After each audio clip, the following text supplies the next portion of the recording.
ராஜசிவாலய அன்பர்களுக்கு வணக்கம். இன்று மயிலாடுதுறை ஸ்ரீ மயூரநாதர் சமேத ஸ்ரீ அபயாம்பிகை தரிசனம் காணப்போகிறோம். காவிரிக்கரையில் 6 சிவஸ்தலங்கள் காசிக்கு நிகராக சொல்லப்படுகிறது. திருவையாறு, திருவெண்காடு, திருவிடைமருதூர், திருவாஞ்சியம், திருச்சாய்க்காடு, மயிலாடுதுறை. காசிக்கு நிகரான மயிலாடுதுறையில் ஸ்ரீ மயூரநாதர் சமேத ஸ்ரீ அபயாம்பிகை அருட்காட்சி தருகின்றனர். அம்பாள் ஸ்ரீ பார்வதி மயில் உருவில் சிவபெருமானை பூஜை செய்தது 2 ஸ்தலங்கள். ஒன்று திருமயிலை, 2வது மயிலாடுதுறை ஆகும். ஸ்ரீ மயூரநாதரை பிரம்மதேவன் பூஜித்தார் என்று புராண வரலாறு சொல்கிறது. தட்சன் நடத்திய யாகத்தில் கலந்து கொண்டதால் சிவனை பார்வதி பிரிய நேரிடுகிறது. காவிரி கரையில் ஐப்பசி மாதம் 30 நாட்களும் தவம் செய்கிறார். மயில் ரூபம் பெற்று சிவபெருமானை பூஜை செய்து வருகிறார். பூஜையின் பலனாக அம்பிகை ரூபம் பெற்று சிவனை அடைகிறார். மயில் ரூபத்தில் அம்பிகை சிவனை வழிபட்டதால் இத்தலம் மயிலாடுதுறை என்று ஆனது. தட்சன் யாகத்தில் கலந்து கொண்ட தேவர்கள் தாம் செய்த பாவம் நீங்க மயிலாடுதுறை வந்து மயூரநாதரை வழிபட்டு நலன் பெற்றுள்ளனர்.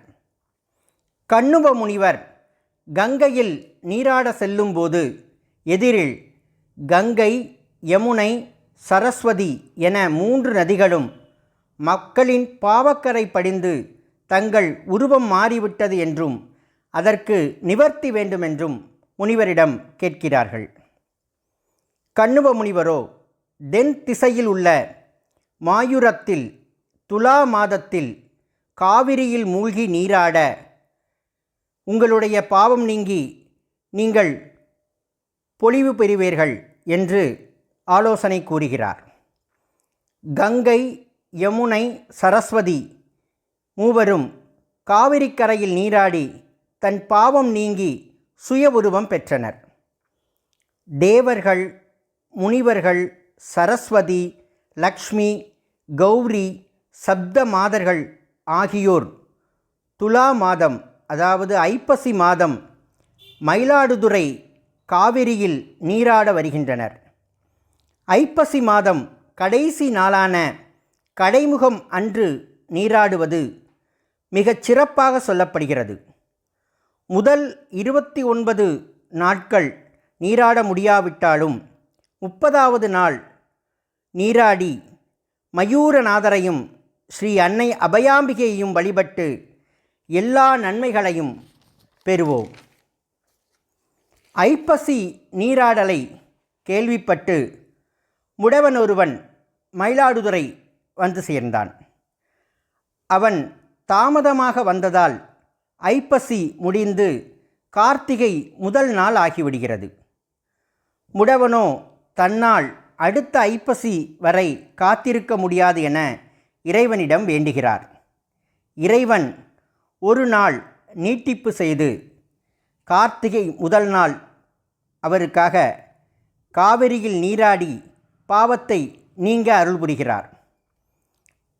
இதனால் முடவன் முழுக்கு என்று கார்த்திகை முதல் நாளிலும் நீராடுகிறார்கள். நாதசர்மா, அனவித்யாம்பிகை என்ற தம்பதிகள் ஐப்பசி நீராடலுக்காக மயிலாடுதுறை வருகின்றனர். அவர்களும் 30வது நாள் ஐப்பசி கடைசியில் வந்துவிட்டதால் நீராட முடியவில்லை என்று இறைவனை வேண்டி நிற்கின்றனர். இறைவனோ நாதசர்மா கனவில் வந்து சூரிய உதயத்திற்கு முன்பு நீராடி உங்கள் பாவங்களை போக்கிக் கொள்ளலாம் என்று அருள்புரிகிறார்.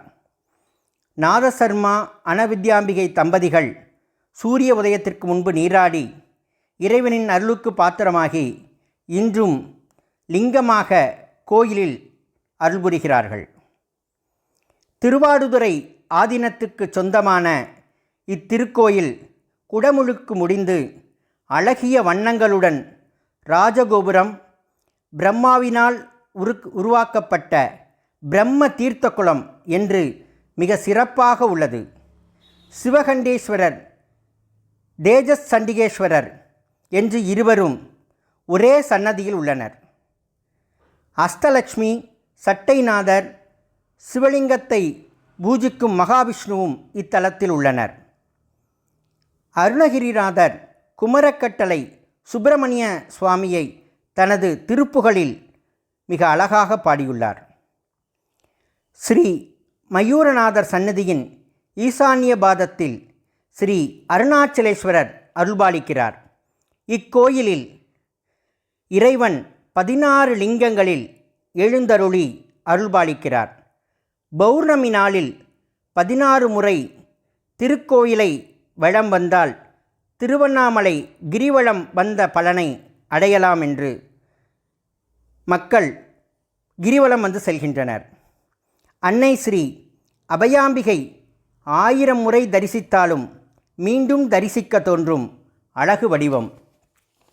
அழகிய வண்ணங்களுடனும் பிரகாசமான விளக்குகளுடனும் ஐஸ்வர்யமாக விளங்கும் ஸ்ரீ மயூரநாதர் சமேத ஸ்ரீ அபயாம்பிகையை வழிபட்டு வாழ்வில் பாவம் நீங்கி எல்லா நலங்களும் வளங்களும் பெற்று சிறப்பாக வாழ்வோம். வாழ்க வளமுடன்.